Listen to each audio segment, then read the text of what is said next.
বিসমিল্লাহির রহমানির রহিম।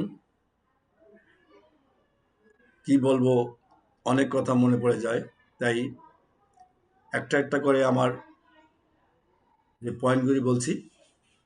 প্রথমে বলছি, আমরা যখন পলিটিক্যাল সায়েন্স পড়েছি সেখানে ছিল পার্লামেন্টারি সিস্টেম এবং প্রেসিডেন্সিয়াল সিস্টেম। আমার কাছে প্রেসিডেন্সিয়াল সিস্টেমটাই গ্রহণযোগ্য এবং প্রযোজ্য আমাদের বাংলাদেশের জন্য। আপনি জানেন, প্রেসিডেন্ট জিয়াউর রহমান প্রেসিডেন্ট ছিল, এরশাদ প্রেসিডেন্ট ছিল, বঙ্গবন্ধু শেখ মুজিবুর রহমানের প্রেসিডেন্ট ছিলেন। কারণ ওই সিস্টেমে আমার মনে হয় গণতন্ত্র সম্পূর্ণভাবে কায়েম হয় প্রান্তিক লোকের, গ্রামগঞ্জের যে সাধারণ লোকের ভোটে প্রেসিডেন্ট নির্বাচিত হয় এবং সেই প্রেসিডেন্ট সর্বময় ক্ষমতার অধিকারী। এবং এখন যে বঙ্গভবন, প্রেসিডেন্ট সেখানে থাকতো এবং প্রেসিডেন্ট সেখান থেকে দেশ পরিচালনা করত। এই বঙ্গভবন এখন যে প্রেসিডেন্ট হয় তার ফাংশন কিছুই না, জিরো। শুনেছি সেখানে 3টা মাজার আছে, একটা মসজিদ আছে, তার জিয়ারত ছাড়া তার কোনো ফাংশন নাই। তবে সাধারণ কথা আপনাদের বলতে চাই, আপনারা যদি একটা গাছও লাগান, সেই গাছে যদি কোনো ফল না হয়, তার কোনো আউটপুট না থাকে, তাহলে সেই গাছের মধ্যে কীটনাশক দিয়ে, সার দিয়ে যত্ন করে কোনো লাভ নেই।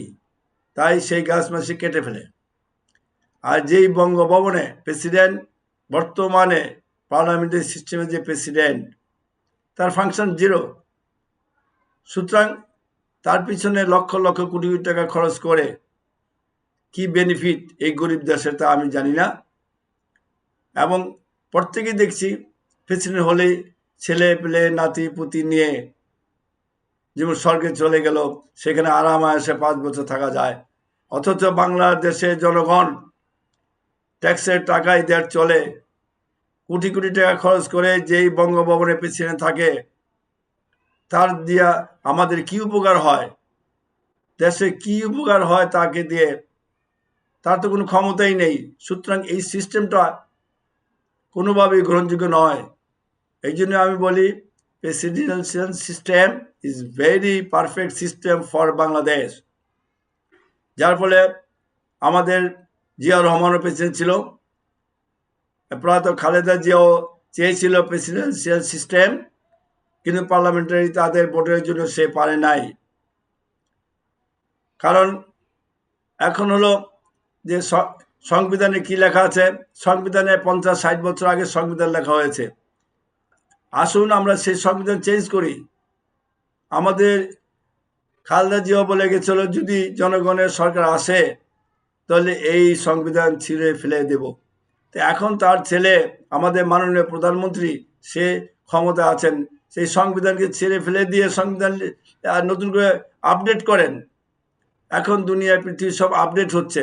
এখন অন্য অন্য দেশে করে, ভারতে, আরে বাদ দেন না, ভারত তো আমাদের চিরশত্রু।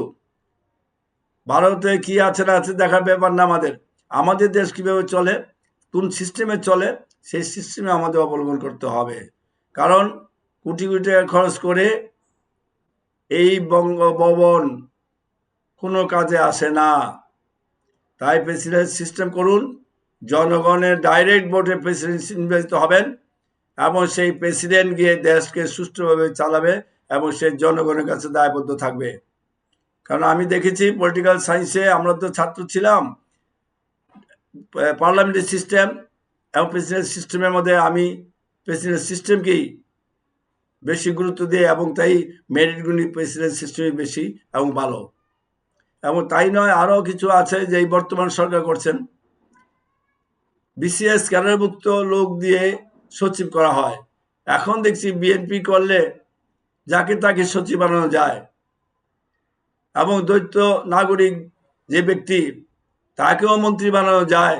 কতটুকু দ্বৈত নাগরিক কিনা আমি জানি না, আমি টিভিতে দেখতে পেলাম তাকে না মন্ত্রী বানিয়েছে।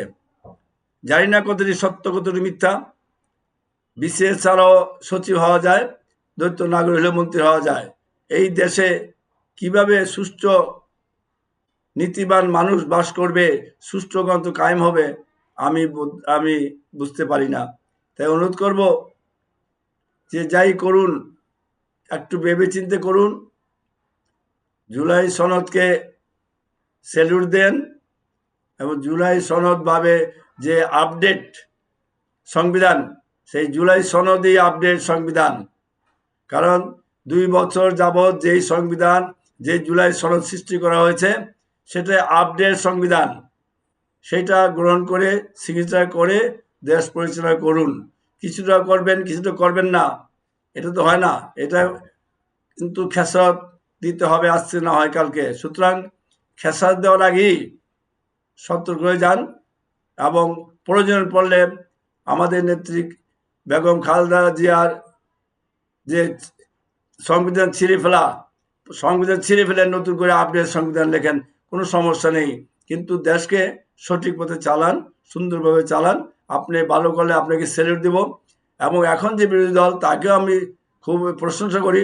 তাকে এই জন্য প্রশংসা করি যে তারেক রহমান, মাননীয় প্রধানমন্ত্রী তারেক রহমান যে ভালো কাজ করে, তারা তাকে প্রশংসা করে এবং তাকে প্রশংসা করে। যেমন ভারত বিরোধী কতগুলি কাজে তারেক রহমান যে স্টেপ নিয়েছে, ওয়েলকাম।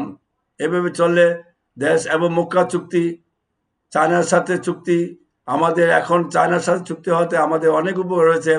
এটা মনে রাখবেন, ভারত আমাদের বন্ধু নয়। উপরে উপরে যতই ভালো করুক, কিন্তু ভারত আমাদের সময় সুযোগে সদ্ব্যবহার করে। সুতরাং ভারত হতে সাবধান থাকুন।